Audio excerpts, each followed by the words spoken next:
Most recently, Sheriff John Cook from Weld County, Colorado, said the Southern Poverty Law Center, SPLC, who labels anyone its officials disagree with politically as hate groups, holds no credibility. For example, SPLC currently lists 26 hate groups, mainly Christian conservative organizations, solely because of their stance on traditional marriage as our God and our founders intended. SPLC has also targeted family-oriented and pro-American organizations and individuals such as American Family Association, Coral Ridge Ministries, You Can Run But You Cannot Hide International, Glenn Beck, Ron Paul, Michelle Bachmann, Judge Andrew Napolitano, Chuck Baldwin, Joseph Farah, Gun Owners of America, the Tea Party, Oath Keepers, Concerned Women for America, and groups who wish to protect our borders from illegal immigrants. You have here the criminal calling out the lawful as the enemy, and those that hate the American Constitution calling those who are patriotic as the haters.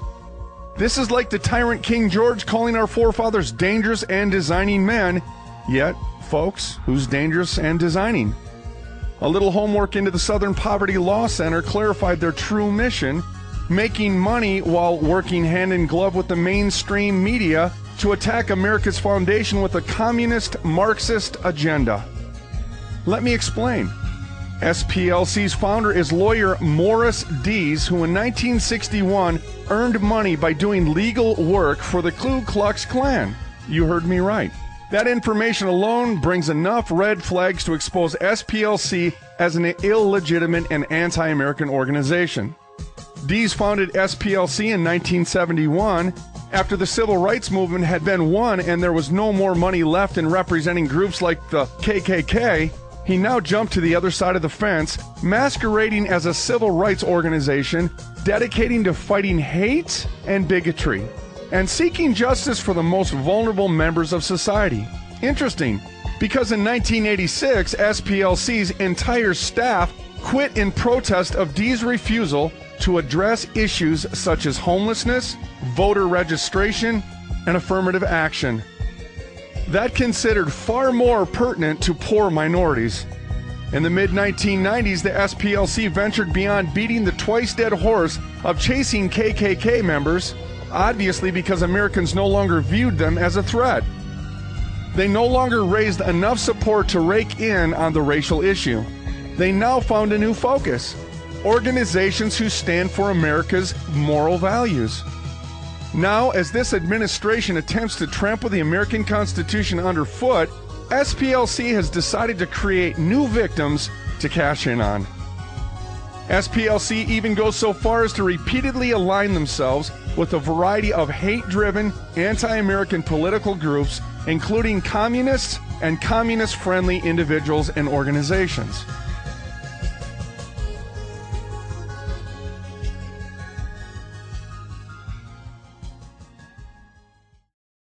Information on Codefall, go to tonyperkins.com. Also, you can check out the investigative piece of my next guest. It's really fascinating. Of course, I've been tracking this organization, obviously, because of the things they've been saying.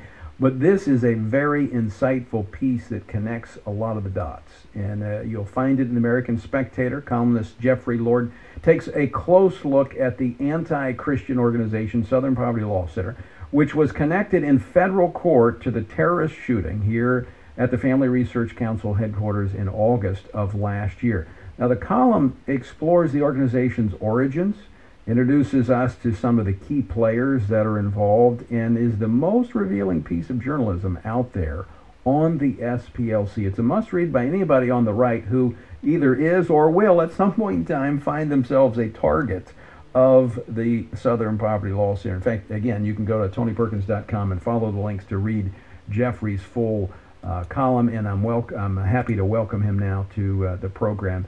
Jeffrey, welcome to Washington Watch. Tony, it's a pleasure to be here. Thanks for having me.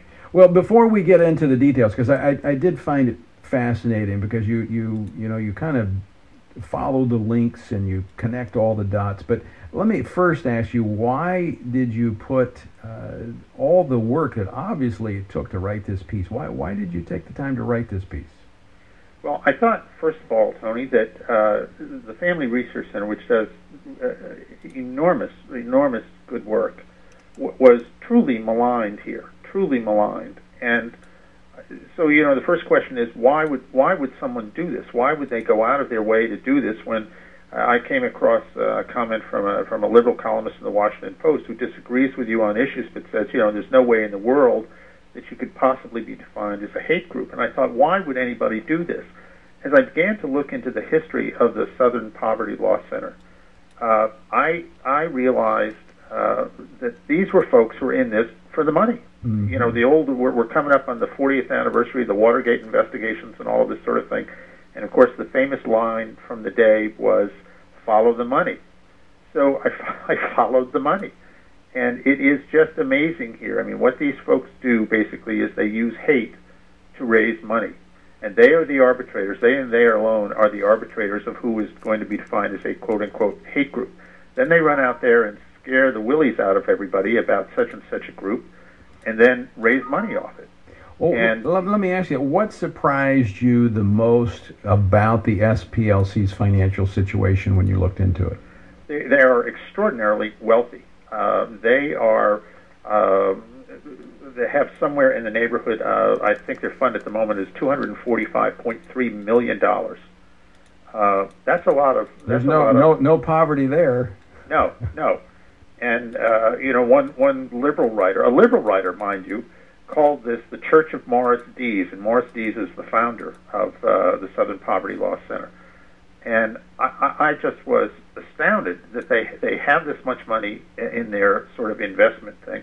Mr. Dees himself, and again I'm quoting from liberal sources here, bought a 200-acre plantation or something down there that's got pool and tennis courts and all of this sort of stuff. And one of his partners in this said, well, we're in this to make money, and we wanted to make as much money as possible.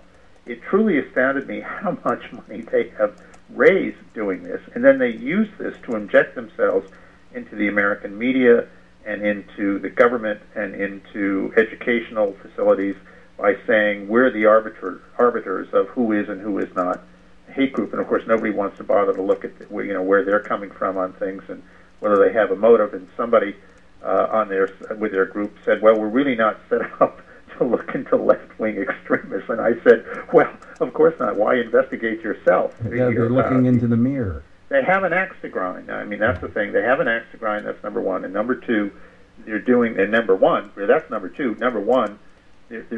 to make money. And so you basically are serving as a fundraiser for them. I mean, that's what's going on here. You're listening to Washington Watch. I'm your host, Tony Perkins. Thanks so much for joining us on this afternoon. Jeffrey Lord joins me. He is a columnist. Wrote an outstanding piece in the American Spectator. I would encourage you to read it if you're at all interested in kind of how the left is working and what drives this particular organization, which I would say, Jeffrey, is kind of the attack dog of the left, because what they do is, by those that are engaged in debate, specifically over a lot of the social issues, is they try to marginalize their voices so that the left can move forward unhindered. That's right. And, it was very interesting to me in studying their website. They, in mentioning you and discussing you, they said that your group had come from, it originated at the White House Conference on Families in 1980. Well, of course, who was President of the United States in 1980? That would be Jimmy Carter. So I went and looked up the resolutions that came out of the Carter-sponsored White House Conference on Families. And to be perfectly candid, Tony, you could have written them. Mm-hmm. They called for it. I've got them right here. They called, they said, whereas the traditional Judeo-Christian family values are being threatened, whereas the family has been clearly defined in God's Word and accepted by the Jewish and Christian society of America for over 200 years, they go on and on. Therefore, be it resolved that the biblical definition of the family be affirmed as the only adequate definition of the family. Well, that's coming from Jimmy Carter's White House. And the really interesting thing here that I found, who was it that was serving as Jimmy Carter's national finance director when he ran for president? And that would have been none other than Morris Dees, the Yeah. founder. So what he's saying here, basically, I guess, is that Jimmy Carter's a hateful man, and he put him in the White House. I mean, I can come to no other conclusion here. I mean, this is how ridiculous this is. Well, tell us more about what you learned about the founder of SPLC, Morris Dees. Is he still involved with the Southern Poverty Law Center? Well, I think he's getting on in years, and you know, I think his name is out there and all that sort of thing. But there's a president by the name of Richard Cohen. There's a whole raft of people who appear out there. This Mark Potok, who I think does a lot of the television stuff for them these days. But the mission is clear.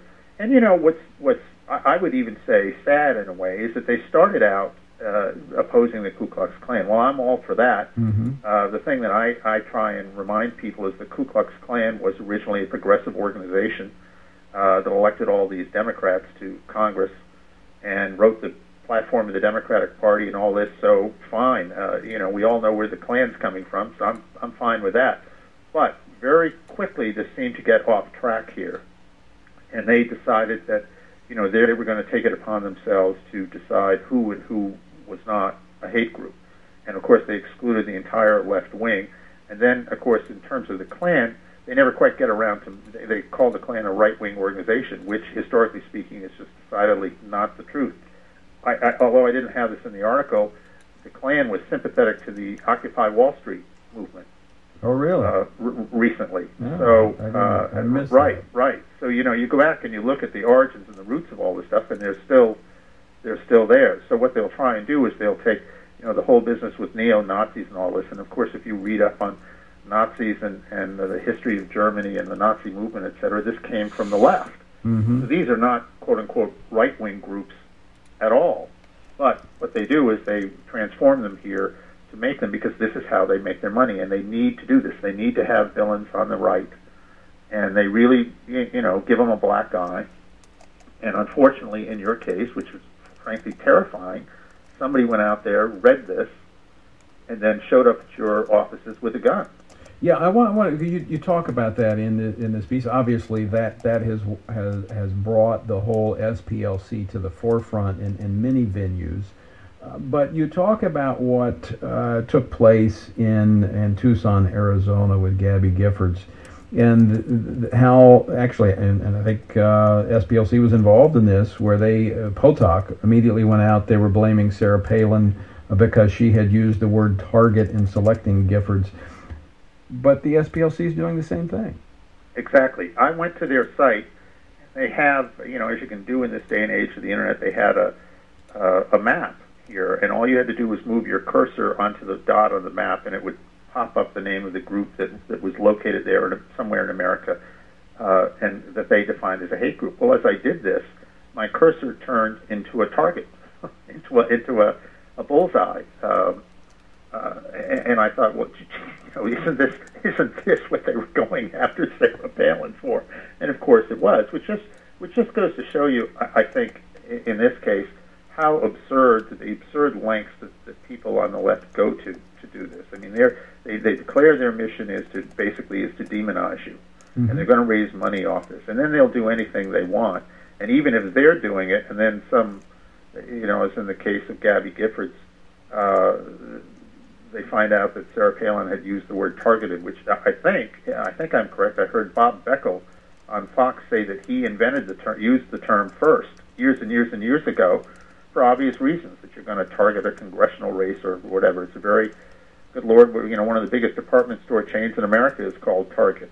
I mean, it's a very common word, but they try and make it into a, you know, something that is evil and filled with hatred and all this, and this is what they do. And yet, of course, in this case, they do it themselves.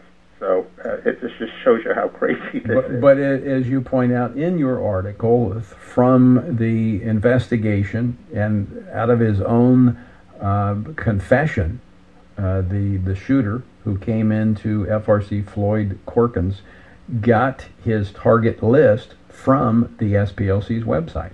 That is correct. And it's interesting to me that he would know where to go, you know, which says something there, and says something quite serious. one of the effects, obviously, when you're getting cooperation from the federal government of the United States, from all of these different departments of the government, when you're involved in a laughably described program called teaching tolerance or teaching for tolerance, whatever it is, you are getting your message out there, and you're getting help from the media, the government educational institutions, and that's the problem here. Yeah, I want to talk about that, because that's where I have the issue. I mean, I think, you probably agree with me. You're a journalist. I think people have a First Amendment right. I don't have an issue with the Southern Poverty Law Center, right? Out there saying what they want to say. I think Neither they have do the I. right. Exactly. I put on the uniform as a Marine to protect the Constitution and the rights that are contained therein. But what I don't think they have a right to, Jeffrey, is to leverage a relationship with the government that my taxes pay for to try and marginalize and silence those they disagree with. That's right. And I can tell you, having served in the White House myself and for Ronald Reagan, if this were the reverse, and the Reagan Justice Department and the Reagan Education Department were using the Family Research Council to set the standard for various issues out there, believe me, this would have been, a major scandal. Oh, absolutely. I mean, the American media, the left-wing media, the mainstream media would have just gone absolutely crazy with this. But once again, as happens in so many circumstances, this is what's going on here, and nobody blinks. Nobody says anything, and that's what I think is so dangerous here, because we can't allow. I think we are seeing every day political correctness coming down in all sorts of venues here, and closing off debate and saying that this isn't going to be allowed and that isn't going to be allowed, and you're an extremist if you do this, an extremist if you do that. I'm not all that much of a basketball fan, but after the Jason Collins thing, and some broadcaster, mentioned his Christian beliefs on the air. Well, my goodness, you would have thought that the earth was going to fall apart here because he had a different point of view, and it was Christian oriented. What happened to tolerance? Exactly. And the American left, the left in general, of course, is never about tolerance. They talk a good game, but they always want to shut people down. I mean, these speech codes on college campuses that are just unbelievable. And conservative speakers show up and they want to block them and keep them from speaking. Dr. Ben Carson, whom I met the other week on the Hannity show, the other month on the Hannity show, and sometime after that, he was singled out. Here you have a world-famous pediatric neurosurgeon at Johns Hopkins who's given Johns Hopkins this wonderful reputation in this area, and he's the commencement speaker at the medical school, and all of a sudden they throw him out of the commencement spot because he said some politically incorrect things. I mean, this is a very dangerous thing, which I think Dr. Carson himself said at that presidential prayer breakfast. It is very dangerous. So we have to speak up with this. And so this is a very good thing for the Family Research Council to keep doing. You're listening to Washington Watch. I'm your host, Tony Perkins. I'm talking with Jeffrey Lord. He has written a special report for the American Spectator, and I encourage you to read it. It's on the Southern Poverty Law Center. You go to our website, tonyperkins.com, and follow the links to read it. Jeffrey, we're almost out of time, but I want to touch on what you just mentioned, because I don't think people realize the danger of shutting down debate in a democratic society. It is dangerous. It is extraordinarily dangerous.